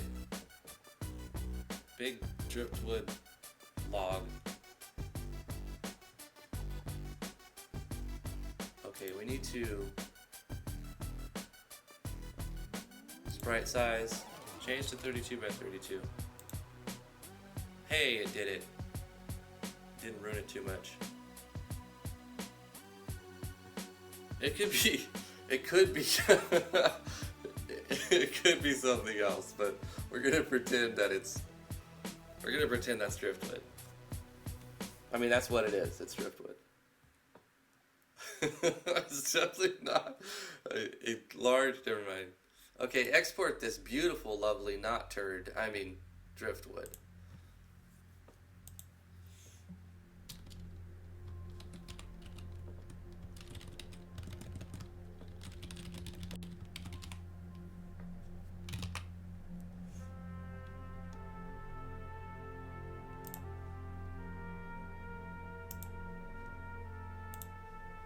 Okay, we're gonna close this, close this, close this, close this, open the A-Sprite log. We'll select it, we'll copy it, we will open the game's RPG Maker, MV, Natural Explorers, IMG, System, Icon Set.png. We'll scroll it, we'll zoom in, scroll at the bottom. And we'll turn on the grid. We will change our grid to be 32 by 32.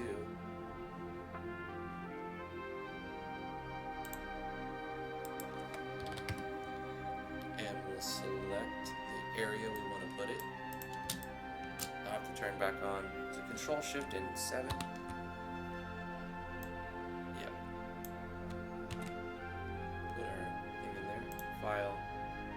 What I'm actually going to do is change the canvas size as well because I want to add the next row. So I'm going to click this one, go into pixels, and add 32 to the height. So 64 plus 32 is 96. Carefully add the next row. And then we're just going to save this as the same file name. That was PSD. We actually need a PNG. It'll ask if we want to overwrite. We say yes. We say OK. And then we can go into our project. Save the game, reopen the JSON, the database, go to the icon, go to the bottom, select our driftwood log, and say it is not consumable, there's no scope, never occasion.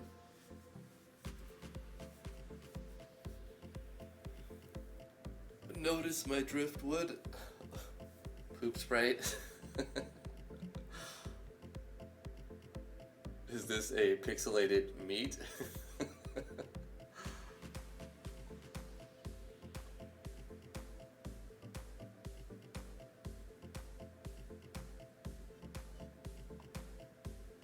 I don't think so, Bobbin.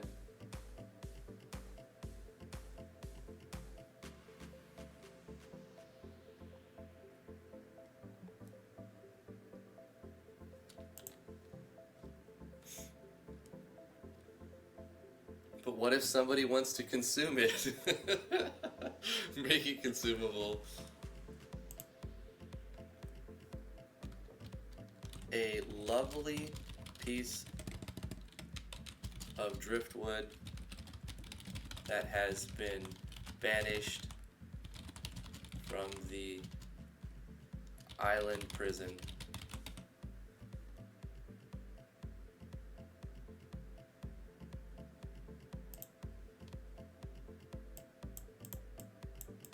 Banished? That has been...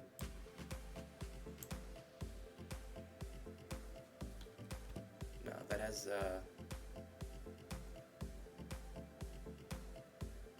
been found around an island prison. That has been, that's been.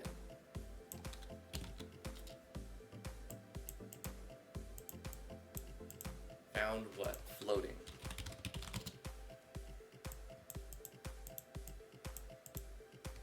Little Easter eggs. But it's gonna be in your inventory this whole time, so it's, I don't know, maybe we should let the player eat it to get rid of it. If the player eats it, it's gone, but what it'll do is call a common event. We just keep going with this Easter egg, don't we? I don't know if this is a good use of our time, but it's a fun use of our time. It's gonna call common event 67. Eat the driftwood. If the player eats it, what happens? It can't be it can't be anything that would give the player a bonus, really. Like, it can't be like you get a stat change or you get extra powers or loot. It has to be something stupid and arbitrary, and if the player missed it completely, it wouldn't change the gameplay. The game over screen. Oh no. Oh no.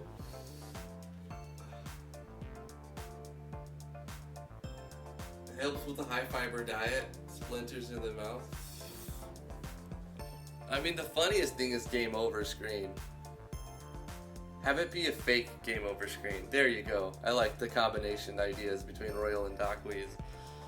Game over, just kidding. Show picture. We'll do a set movement route.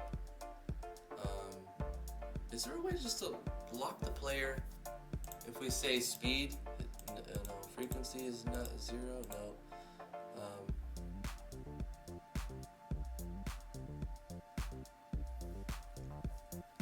Make the player wait, show picture and then make the player wait. I guess we could do it like that. You can do a show picture wait, because the wait will lock the player like an auto run. So let's do a wait. We'll do a wait for how long? Like 3 seconds? What if they think it's real and restart? 3 seconds, not more than 3 seconds. So we'll do a show picture. You know what? We don't have a custom game over screen. I need to make a custom game over screen. The resolution that I'm going to be using, that I need it to be, I could resize it if somebody makes it, so it doesn't really matter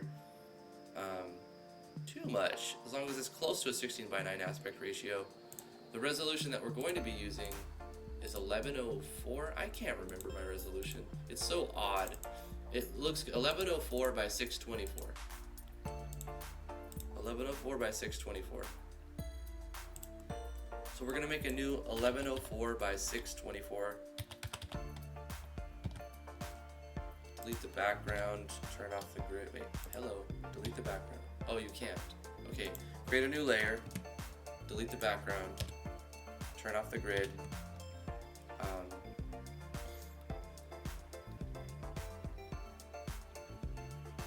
Drifty Art Museum, okay.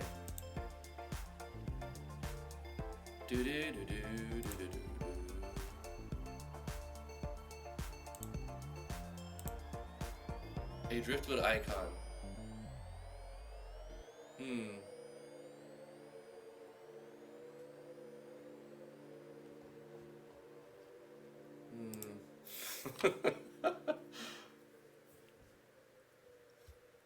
Alright, we need a background for this. Am I just gonna Bob Ross this? Amazing fake game over screen? We're gonna Bob Ross this fake game over screen. Guys, don't hate the player, you know what I mean? Hate the game. You wish you could art like this. This is top level arting. This is the best way to do art. These methods have been tested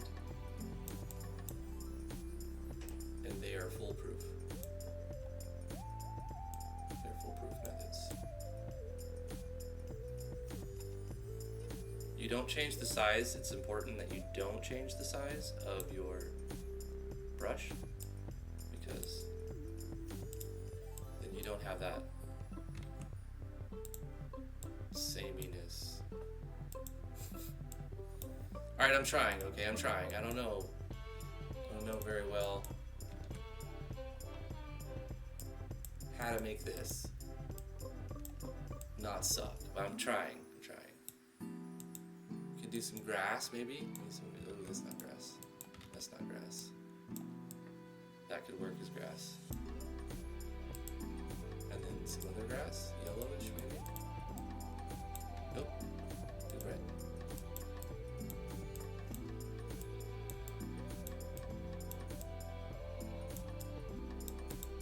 And then we'll need like some dark green, right? Some trees in the background.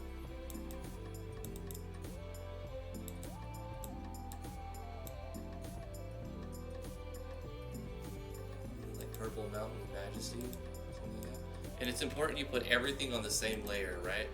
You gotta do that. You can't have multiple layers because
Dang it.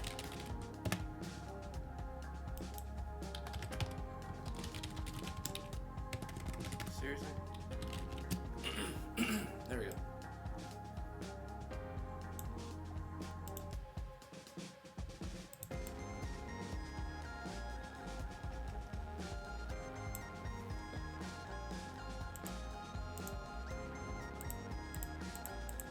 You have to do all of the things.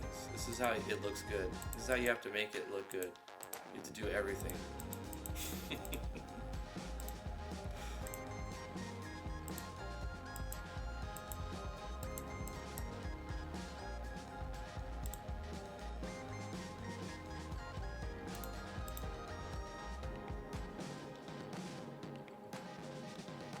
And then don't forget to add lots of filters.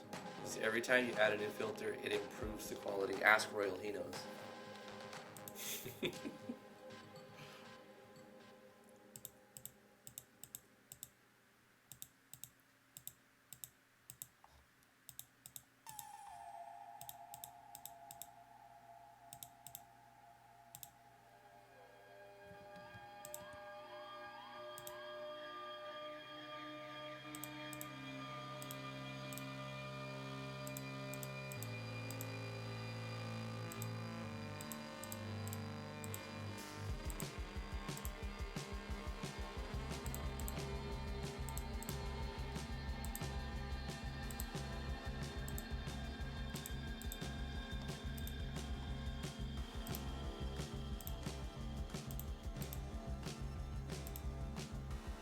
There we go.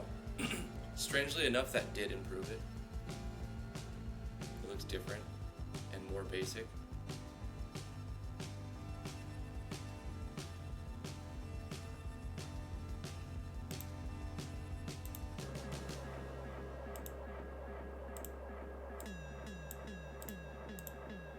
And don't forget to add an extra 100% saturation for bonus.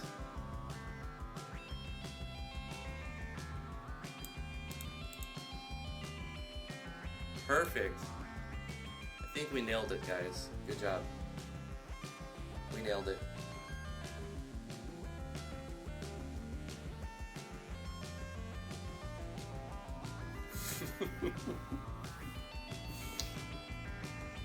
Take care, paper. So this will go inside Game Over. Parallax, pictures.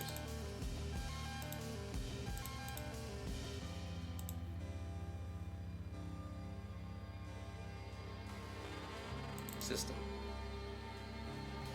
We have to replace the Game Over one. So I'm going to call this one... Oh no, that's if we actually want it to be the Game Over one. We're not going to do that. We're going to put this in pictures, because this is our fake Game Over. This is our prank Game Over screen.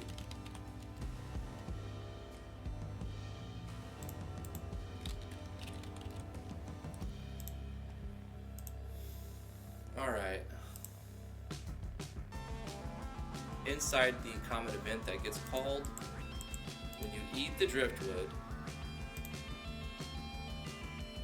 we show a picture. We're going to show Frank Game Over on number 77. We're going to wait 3 seconds, and then we're going to erase picture.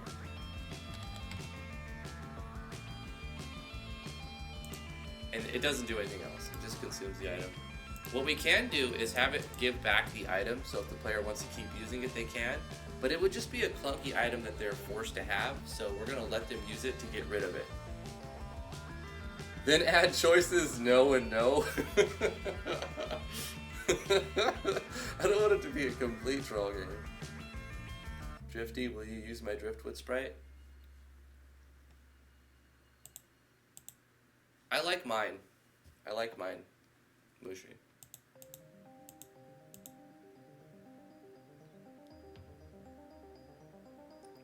I'll use a lot of your other sprites though, if you would like. Show choices.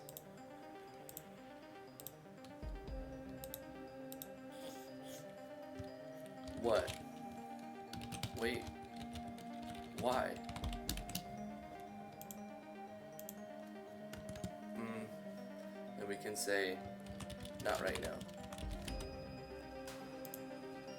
Yep, GG, bro.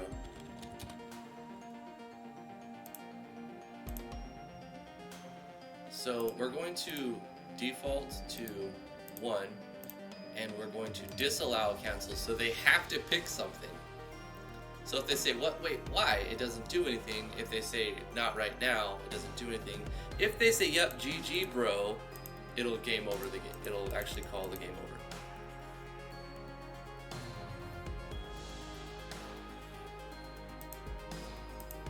Because they give up. They say, GG, good game, it's over.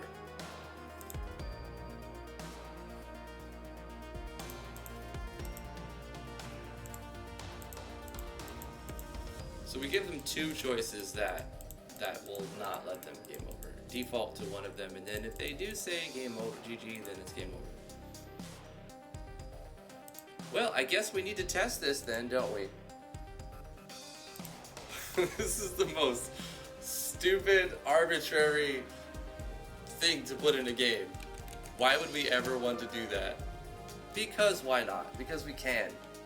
I think if we do a large number of these type of things, that's what will make the game memorable and good. The problem is, not everyone's even gonna see that, right? So they have to pick this, the boy, and they would have to name the character Driftwood. So I'll make one of these Easter eggs for each of the 3 characters.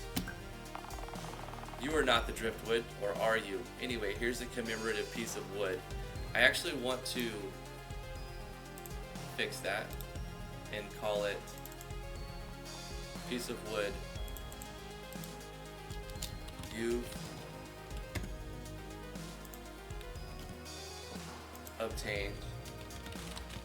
Just item icon, what is it? It's 86 or something?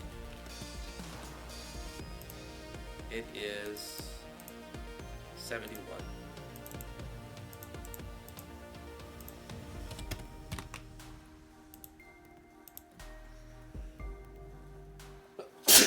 Oh, excuse me.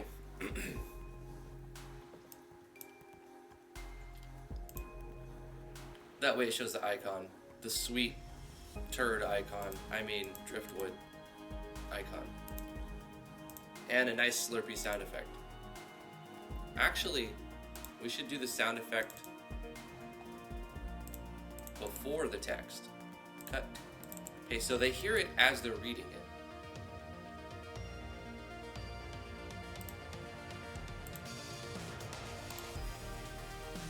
Hold on. If I just say Edmund, okay, it doesn't do it, right? As it should. Okay, now let's restart. But if I put in the name Driftwood,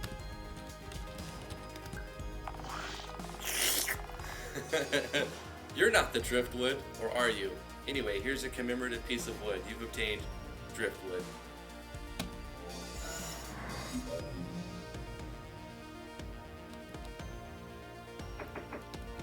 Did I make it consumable? I may have kept it as not. Let me...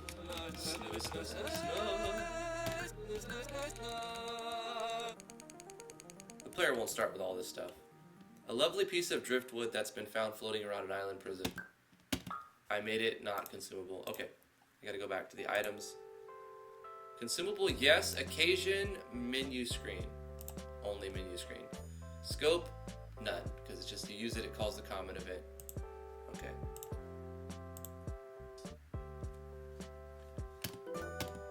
Alright, this should be the last beta. Boy.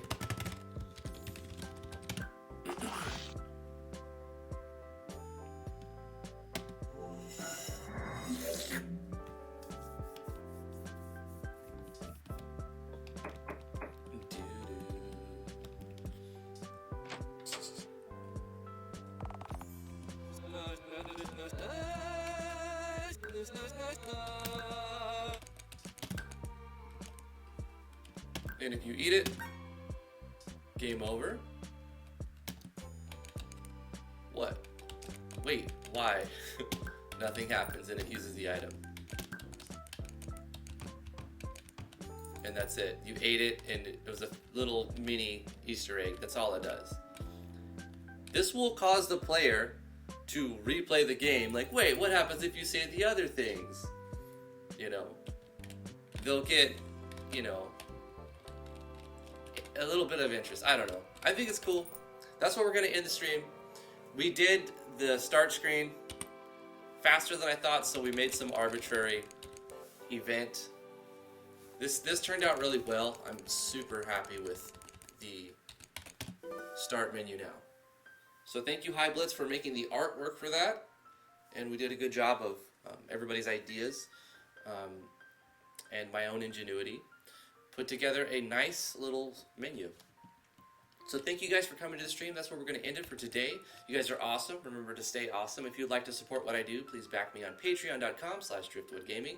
If you'd like to follow me on Twitch, I am at twitch.tv/driftwoodgaming. I'm on the Twitters, twitter.com/driftwoodgaming. Subscribe to the YouTube channel if you're new here. Give this video a thumbs up if you like this sort of content. Thank you for coming and chatting inside the chat here. If you want to keep chatting with us, we have a Discord. The link is in the description below. Just click that link and join. We'd love to have you. It's a great place to advertise your games, your projects, your artwork, your whatever you're working on, whatever you're really doing. And it's a good place to talk to like-minded individuals who are interested in game development and art, asset design, and sound design, and anything related to what we're talking about here in this episode. Thank you guys for coming to the live stream. I really appreciate it. You guys are awesome. We'll see you guys tomorrow. I live stream 10 a.m. to noon Eastern Standard Time. So come hang out tomorrow. And it's only Monday through Friday, right? I don't stream on the weekends. Everybody who came, you guys are awesome. Thank you so much. UGCI Gaming, Mushri, Bobbin, Travis, Jeremiah Black, Cherazanico, Bubbly Oasis, Omni Slash, Royal, Heartless Angel, Kristen Micah, Doc Weeze, Vapor, Cajun One. Anybody I missed, thank you for coming to the live stream, if you're still here. We'll see you guys tomorrow. Alexander Burkle.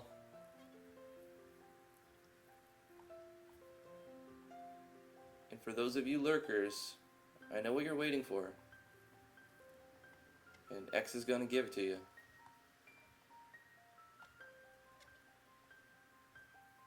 Hi Blitz. You guys stayed for the ASMR content, didn't you? I know it. It's okay. Everything's